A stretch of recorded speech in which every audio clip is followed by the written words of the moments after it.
40. While you're turning there, let me just remind you that the offering that is taken today is given for Helps Ministry, and every dime that you put in there, every nickel, helps to go get Bibles to the world. Now, let me just mention what we've got here on the blackboard. This is finishing up from last week's lesson. The earth is remarkably positioned in such a way as to make it possible for life to exist. If there was a little bit more oxygen, everything would be on fire. If there was a little less oxygen, none of us would be able to breathe.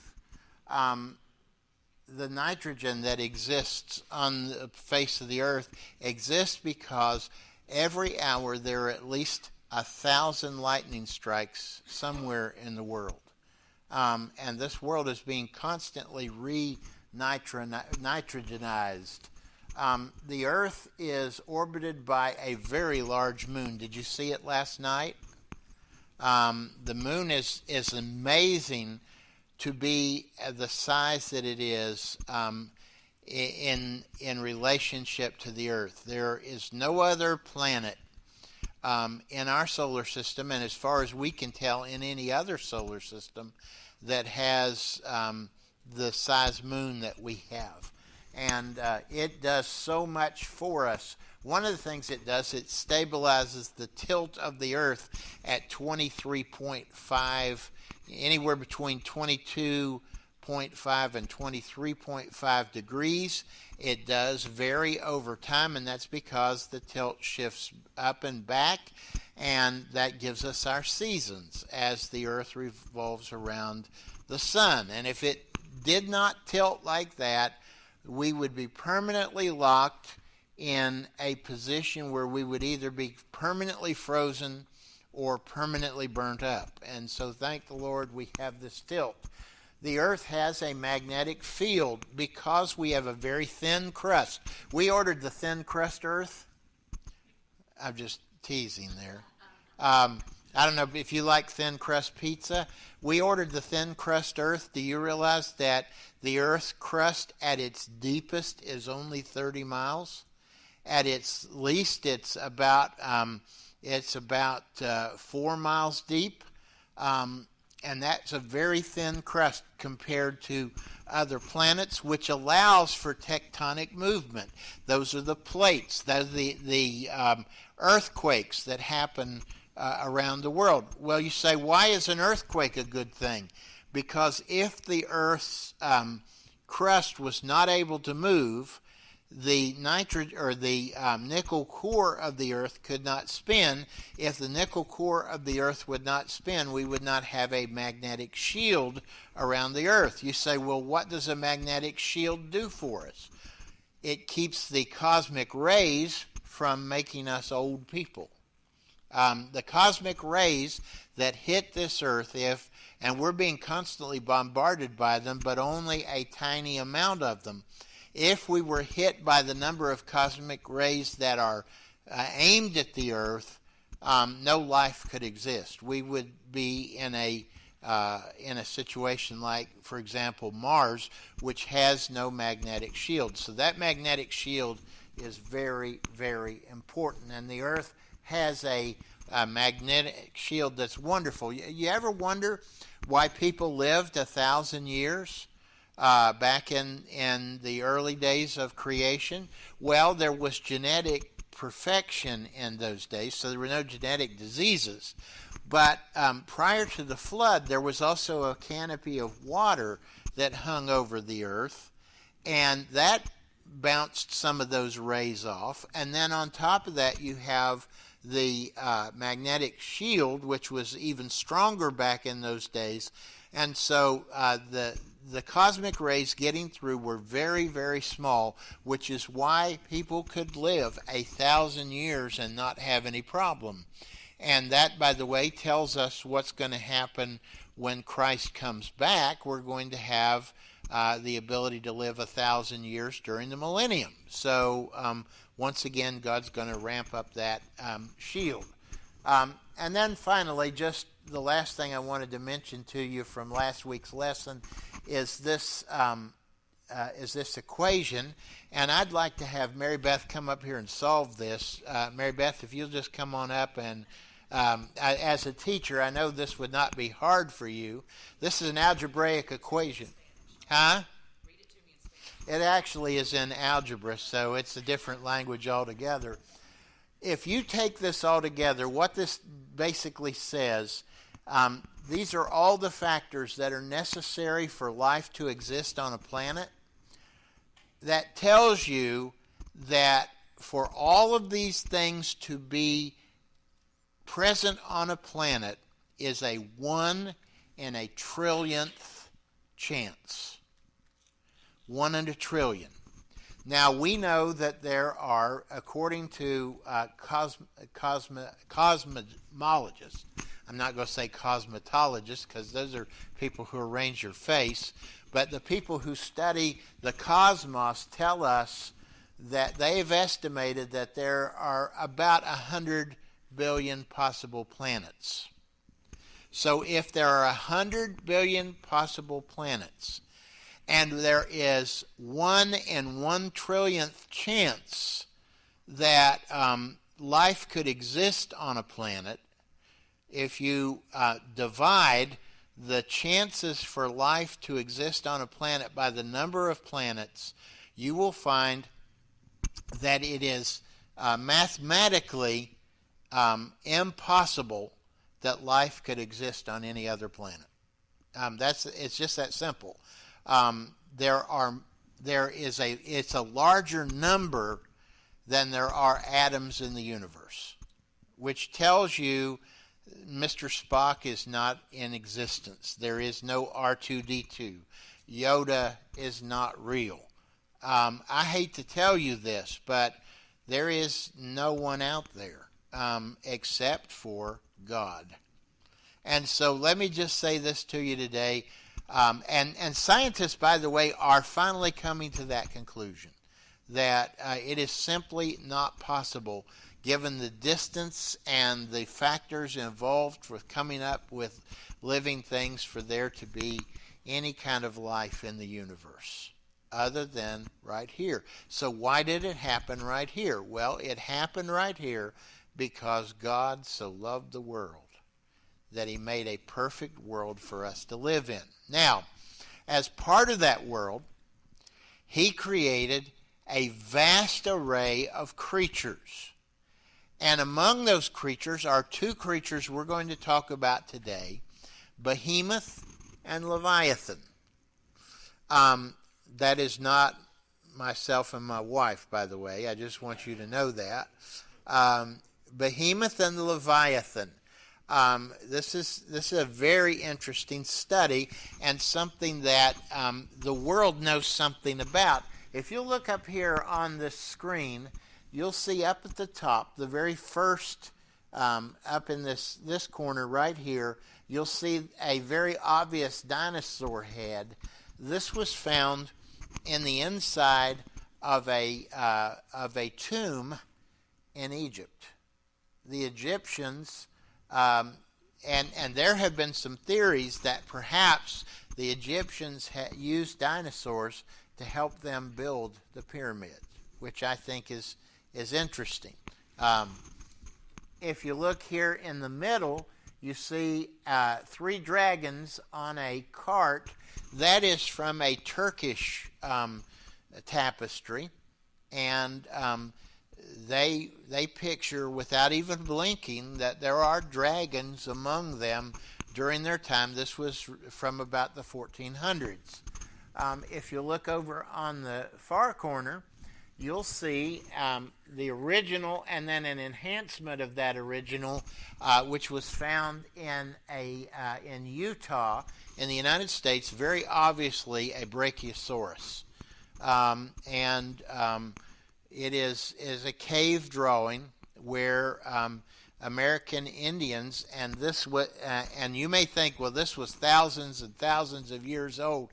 This is actually less than 1,000 years old, where these American Indians based on what we can tell, actually knew what a brachiosaurus was. And I would contend with you, and I'm about to show you in just a few minutes, that we've actually found soft tissue from a brachiosaurus that could be cloned and actually make dinosaurs. Jurassic Park could be a reality. And in fact, we know that a dinosaur could not have lasted, that soft tissue could not have lasted for millions and millions and millions of years. We know that it has to be less than 1,000 years old. I'm going to contend in just a few minutes that the dinosaurs are not all dead, and there are some with us, and that dragons still are alive, and we will look at that in just a minute. I'd really like to meet one, but not maybe right now in a wheelchair. Down here on the bottom, you will see obviously a brachiosaurus, and that comes from a piece of pottery that was taken from Persia. In the center, obviously a stegosaurus. That comes from South America on some carvings in South America. And then on the far end here, you'll see this is actually a behemoth over here, and I will tell you what that is in just a minute. It's apatosaur, but it was found in Mesopotamia. It's part of a cylinder that was used to close up official documents. So everywhere in the world, China, all the way around the world, we have examples of these dinosaur-like creatures. Now, let's just remind ourselves of our theme verse, and I'm going to shift it here to the theme verse, and let's read this theme verse together. For thou hast made him, that's man, a little lower than the angels, and hast crowned him with glory and honor. Thou madest him to have dominion over the works of thy hands. Thou hast put all things under his feet. Now, let me ask you that question. Does that mean dinosaurs? Yes. It does, doesn't it? Let me ask you, what day of creation was Leviathan created on? On what day was Leviathan created? What? Karen, you're wrong. Sorry. Fifth day. Why is Leviathan created on the fifth day? Because he is an aquatic creature. And God created the aquatic animals on the fifth day. What day was Behemoth created? And Karen, I give you a chance to redeem yourself. Sixth day. Right. So all land animals on the sixth day. So Behemoth and Leviathan were both created and placed under man's dominion, both first on the fifth day and then on the sixth day. And just have to say, Behemoth, or Leviathan rather, predates man by 1 day. So here's the question I have to ask us. Did man and dinosaurs exist together? Was Fred Flintstone a reality? Yabba dabba do. Yes, absolutely. Dinosaurs and men existed side by side, and in fact, we know throughout all the world that even up until the 13 or 1400s, that we have record of men and women coming in contact with creatures that appear to be dinosaurs. And so let's look at that. By the way, we know one for sure. There is one set of human tracks where we have a very obvious woman's foot. It is a woman. She's not wearing flip-flops either. It's obviously a woman's foot, and right behind her, evidently, was running a dinosaur, and there are places where their footprints come into come into relief with each other, and we believe that happened during the flood. They were very quickly covered over. Both of them probably perished in the same area in the flood. So, did man and dinosaurs exist together? Well, I want to tell you two pictures, show you two pictures. On the one hand, we have this poor dinosaur, poor Tyrannosaurus rex, is being burned up by a huge meteor strike that destroyed all of the dinosaurs 65 million years ago. Poor T-Rex! Oh, he is in mortal peril. And yet, we find a very obvious picture of a dinosaur that is in a Mesopotamian container less than 3,000 years old, where these people believed, obviously it was something that they had seen, that they knew about, and they had contact with. So, let me ask you the question, which happened? 65 million years ago, the dinosaurs all died by an asteroid strike that hit the Earth, or were the majority of dinosaurs killed in the Great Flood, and a small minority of them came into creation after the flood, and little by little they have either been hunted off, killed off, died by disease, died by having their eggs ravaged, or have gone into hiding. And so we're going to talk about those two pictures. Let's talk about the one that you're going to be taught if you go to a public school. This is what I was taught. And you can see actual footage that was taken by Carl Sagan of the asteroid that destroyed the world. You can see it hitting there on the Yucatan Peninsula, and it is causing, as my father-in-law would say, a large tsunami. He could never say tsunami.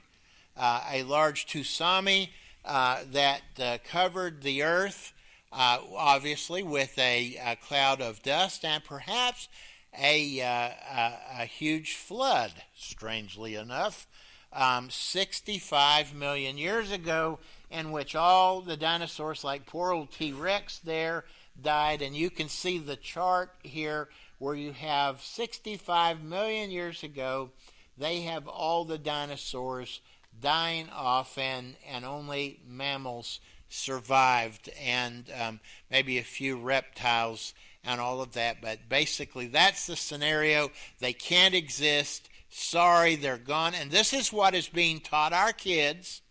This is what I was taught when I was in school, contrary to the evidence.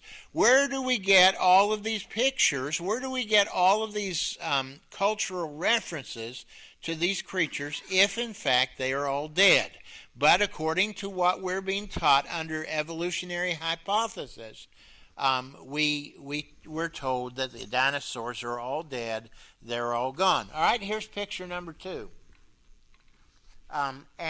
You can see there a detailed South American relief there of a Stegosaurus, and there's an actual picture taken by Noah, a selfie outside the ark, as he was using his new Android phone, as he's taking pictures of all of the animals, including a couple of dinosaurs coming out of the ark. And so, which is it? Were there dinosaurs on the ark? Well, what scripture do we have for that? Can somebody tell me what scripture we would have for dinosaurs being on the ark?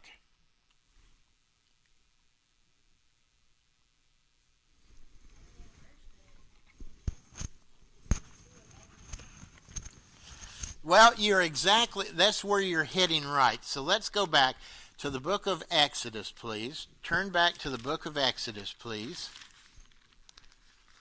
And God gives Noah an instruction. If you'll look here in verse 8, chapter 7, Actually, go back to chapter 6 for just a minute. And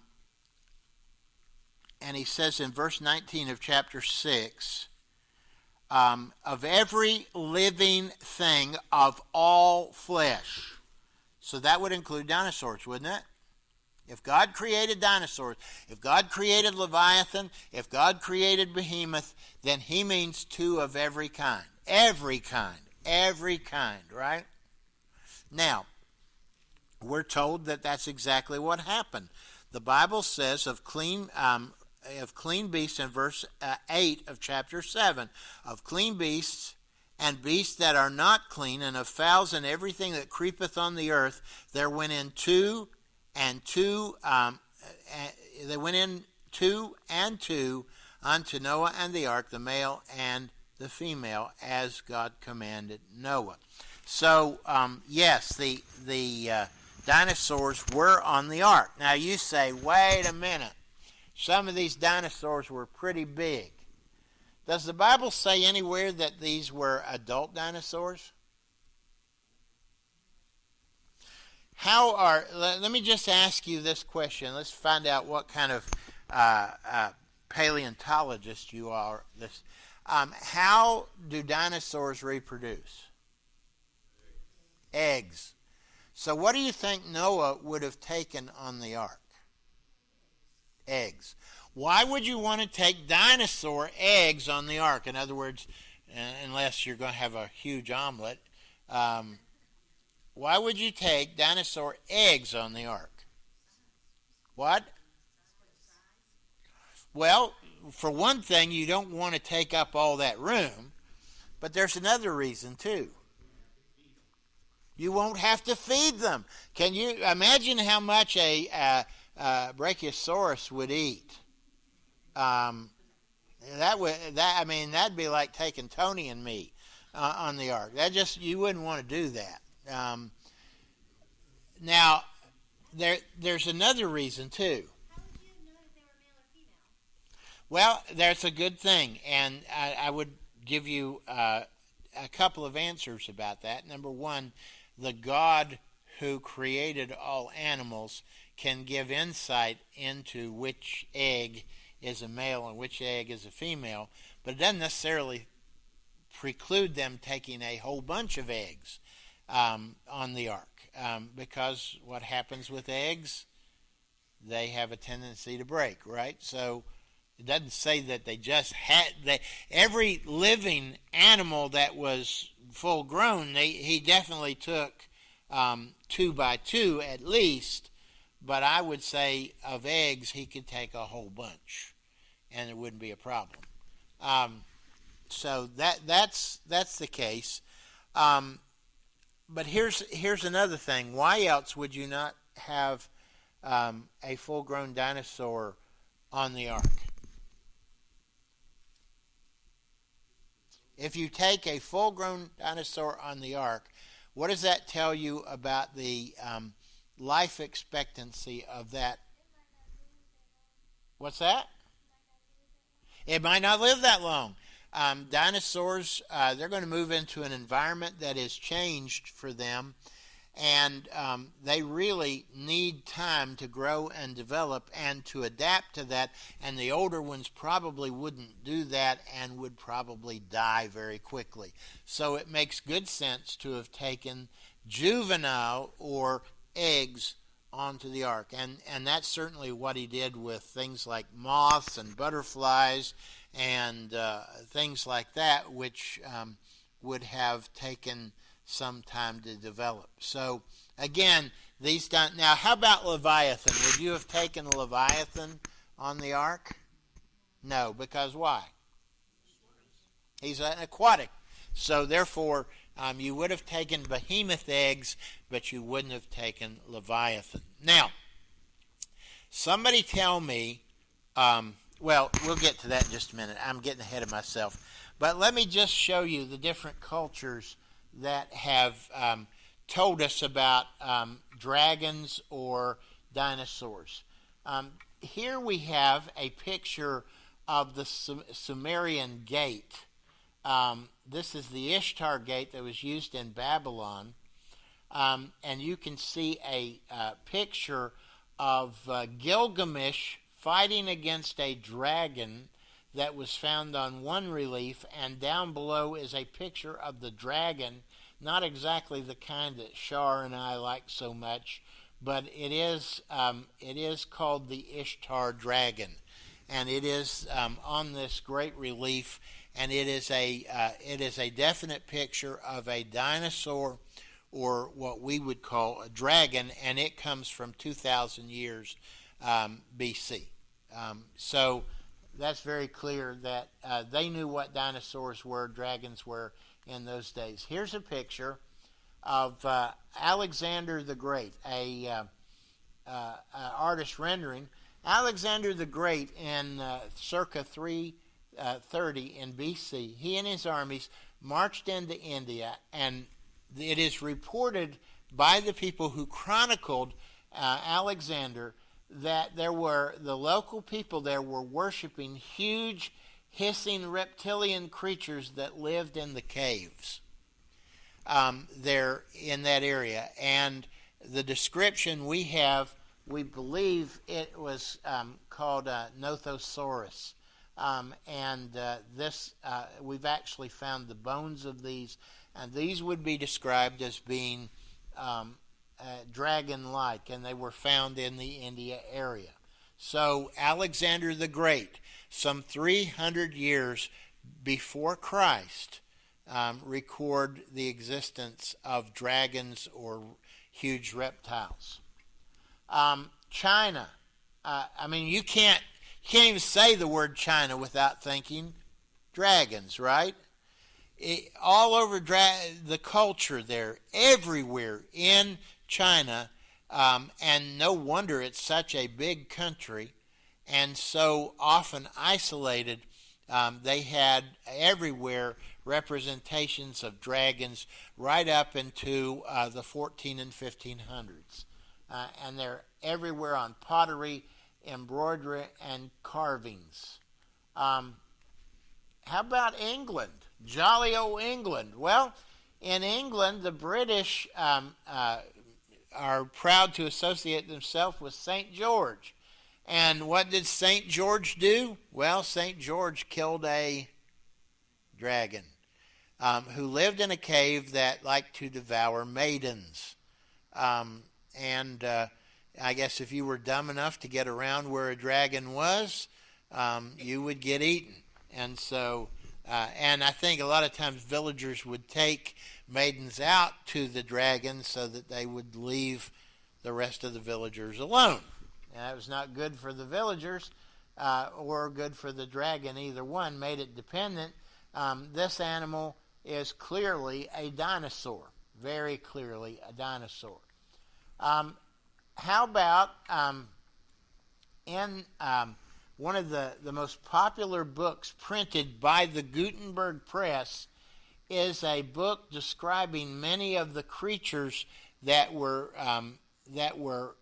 in the area around Italy and Germany during the time, and these are a couple of the creatures that are listed in the book that was printed concerning, and they certainly look very reptilian and possibly dragon-like. And so again, this is in the late 1500s, early 1600s, where they are printing these pictures of animals that are very dragon-like. Ulysses Androvanus, a well-known naturalist in the 16th century, recorded an encounter between a peasant named Batista and a dragon, which exactly, by the way, matches this Tinostraphus dinosaur, and near Bologna. And this happened on May the 13th. We actually have the date on May the 13th, 1572, resulting, unfortunately, in the death of the dragon. So most of the time that people come up against one of these dinosaurs, it appears to be not good for the dinosaur. And then we have petroglyphs. These are cave paintings on rock that clearly indicate native cultures had very clear contact with apparent dinosaur or dragon-like creatures. And you can see all of these pictures. And the one I would call your attention to down here appears to be Puff the Magic Dragon pouring out fire. And we don't think that's some sort of exaggeration. We know of beetles that can squirt acid and actually melt things and burn things. So why not have a creature that can excrete acid and cause things to burn and melt? These are all things that happened within 1,000 to 500 years ago as far as the cave paintings go. Now, here's something I just want to point out to you. Down on this lower picture is a coelacanth. This is a fish that was said to have been extinct until it was caught near Japan some 20 years ago. And since then, they have caught several other of these coelacanths. So they think that these coelacanths are, in fact, still alive, and these are supposedly prehistoric fish. If you see at the top here, this is a picture taken from a camera on an oil pipeline. They use this to monitor the oil pipeline. This is apparently the picture of a megalodon that was taken. A megalodon is a very ancient shark, and I'm glad I wasn't there when the megalodon came by. But they do have this picture, and they do think this is a megalodon. And then, of course, everybody knows Nessie. And Nessie has a tendency to be pretty shy, but could Nessie, in fact, be a brachiosaurus? A lot of scientists think that it's either a brachiosaurus or an ichthyosaurus. So it's possible that everything we think is extinct may not be. And that leads to some fresh discoveries. I show you two things here that are just remarkable. Over on this side, that is a dinosaur bone, two actually parts of a dinosaur bone, but what's amazing is that little strand of tissue in between. That is soft tissue. That is tendon. Now, if dinosaurs existed 65 million years ago, is it likely that tendon would still be around? No. In fact, scientists tell us that it is wholly impossible for this to be more than 1,000 years of age, and in fact it's probably a lot less. This was found in Wyoming in a dinosaur dig, and it is part of a brachiosaurus once again. What's really amazing is that round thing that you see, that is actually a part of a dinosaur marrow, and inside of it they have found a dinosaur red blood cell that is very clearly in existence today, and they've been able to determine the mitochondrial DNA, which means that it is quite possible that we can clone this thing. Jurassic Park may actually be a reality. I'd like to ask you, do you want to go to Jurassic Park? Who would like to? I knew Shar would, and I will, but the rest of you cowards. But it's quite possible that we could. Now, again, it is not possible that this blood cell could exist in something 65 million years of age. But it certainly does exist, and so, as Sherlock Holmes said, if you eliminate all the other things, whatever exists, however improbable, must be the truth. And so dinosaurs have not entirely gone extinct, and we may yet see dragons in our day. I think that's just remarkable. Questions about any of that? I've gone over a lot of material really quickly. Yes, sir. Nessie lives in the lake. Could that in fact be a Leviathan? It's quite possible. Except that Leviathans appear to be very aggressive, and they also appear to be very fierce. And Nessie doesn't appear to be very fierce. But there have been too many sightings over too long a period of time to discount that as just simply a hoax or a trick. All right. So let's look at. I keep wanting to. I want to introduce you to the Behemoth, and I want to tell you the strangest and funniest story. When I started researching this, I started looking at my resources on the Logos and in commentaries that I had, and they all agree. In fact, a man by the name of D.A. Kaysen, who is somebody that is generally pretty reliable, he comes up and he thinks that Leviathan and Behemoth, they think that Leviathan is a crocodile, and Behemoth is either an elephant or a rhinoceros. Now, there's a problem with that, and we're going to find out what that problem is as we look at the scripture, but I simply don't think that either one of those make the grade. Let's look at Behemoth for just a minute. We don't have time to spend a lot of time with it, but in Job chapter 40, verses 15 through 24, Job chapter 40, verses 15 to 24, I want to have you read this, and I want you to tell me whether this sounds like an elephant to you. It doesn't sound like an elephant to me. Who will read that for us? Who will read Job 40, verses 15 to 24? All right, Miss Karen? Behold now Behemoth, which I made with thee, he eateth grass as an ox. Lo now his strength is in his loins, and his force is in the navel of his belly. He moveth his tail like a cedar. Hold on just a minute. He moves his tail like a cedar. Does that sound like a hippopotamus or a rhinoceros? Does a hippo have a big tail? How about an elephant? Does an elephant have a big tail? Yeah, a little short tail. So that doesn't sound likely to me. So go ahead, Miss Karen. Sorry I interrupted you. The sinews of his stones are wrapped together. His bones are as strong pieces of brass.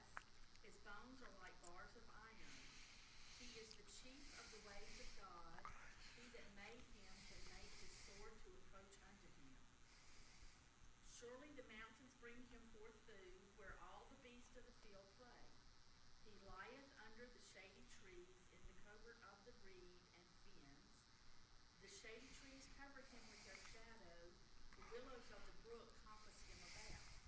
Behold, he drinketh of a river, and hasteth not. He trusteth that he can draw up Jordan into his mouth. He taketh it with his eyes. His nose pierceth through snares. All right, so this creature appears to be a little bit bigger than a hippopotamus, a rhino, or a elephant. I mean, I just have to be honest. He's ranks among the greatest of the creatures of God, but he eats what? What does he eat? Grass. He's an herbivore. So this means this creature is an herbivore. What are his bones like? They're strong, they're huge, they're gigantic. What is his tail? His tail looks like a what? A cedar tree, right? A cedar tree is a pretty good size. He's got a big tail. And when he drinks, he can drink up all of Jordan. I mean, this creature is able to, he's able to put it away. By the way, does he seem to move fast or slow? According to this, He likes to lay under shady trees. Likes to move very slowly. He hasteneth not. He's a very ponderous animal. This is obviously a herbivore. Probably an apatosaurus is the greatest description of this. Could be a brachiosaur, but probably an apatosaurus is what we have here. This is a huge, gentle, herbivorous type creature. And Job lived at the same time he did, which means this is after the flood, during the time of the patriarchs. Abraham knew what dinosaurs were. Pharaoh knew what dinosaurs were. So Behemoth is a dinosaur. All right? Let's look at Leviathan real quickly. We're about to run out of time here. Leviathan, if you look at Job 41, verses 1 through 34, let me just tell you these because I don't have time to read all of it. Just to look at him will make you want to faint. He is scary. His back has rows of shields sealed together. That sounds like a ridge. Fire comes out of his mouth. So he is able to generate some sort of acid that can burn things. His chest is as hard as a millstone. Swords have no effect on him. He makes the depth churn like a boiling cauldron, and he leaves a glycerine and hoary wake, and there is nothing on the earth like him. He is enormous. He doubles the size of the blue whale. This is obviously a sea creature, some sort of ichthyosaur, and he is enormous. All right. We don't know much about him, but we do know this, that he may well still exist underneath in the deepest depths of the ocean. This is Leviathan.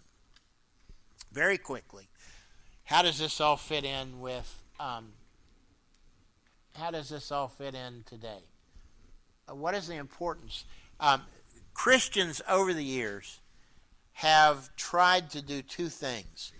Either we have tried to accommodate our beliefs with the theory of evolution, but clearly we cannot accommodate our beliefs with 65 million years, and yet we've got documentary proof of these creatures living even to the 14 and 1500s, and possibly taking Nessie and the coelacanth into existence, even into our own day. So, which is it, 65 million years or very recent? And I would have to say, based on the evidence we have, dinosaurs and dinosaur-like creatures recently have died or are still in existence, living places where they don't want to run into us. And I think we need to stop denying the fact that there were dinosaurs and there were dragons. They do exist. They have existed. And if the world wants to laugh at us, that's fine. Let them laugh. I believe God. Now, here's the other thing, though. Knowing that the world basically teaches in these programs that the dinosaurs lived and died 65 million years ago, isn't it our responsibility to teach our kids that that's not true? It's our responsibility to tell them that these creatures actually did exist and possibly still do exist in some remote areas of the world. And we need to let them see that there is a tremendous difference. Yeah, there is a great mass of the earth that we don't know much about. In fact, we know more about the moon, the surface of the moon, than what's under the sea. So I'll be honest with you, I think that there may be a lot more of these sea creatures in particular that we have nothing to know about. And places in China, places that are hard to get to, I would just have to tell you, I believe that there are possibly these creatures all over the world, and we just don't know about them. And finally, how could dinosaurs be used as an opportunity to preach the gospel? Well, why did the dinosaurs die? Why did so many of the dinosaurs die? The world changed because of man's sin, didn't it? And because death and suffering and pain and all of that has existed on the earth, it's our fault because we're sinners, and we need to point that out to people that because of man's sin, so many of these animals magnificent animals have died. And this is a great opportunity to tell people that men are sinners, but Christ died, and if you believe, Christ will save you. Questions as we close out? I've run through this very quickly, but I want you to know that this does exist. Questions? Yes, ma'am.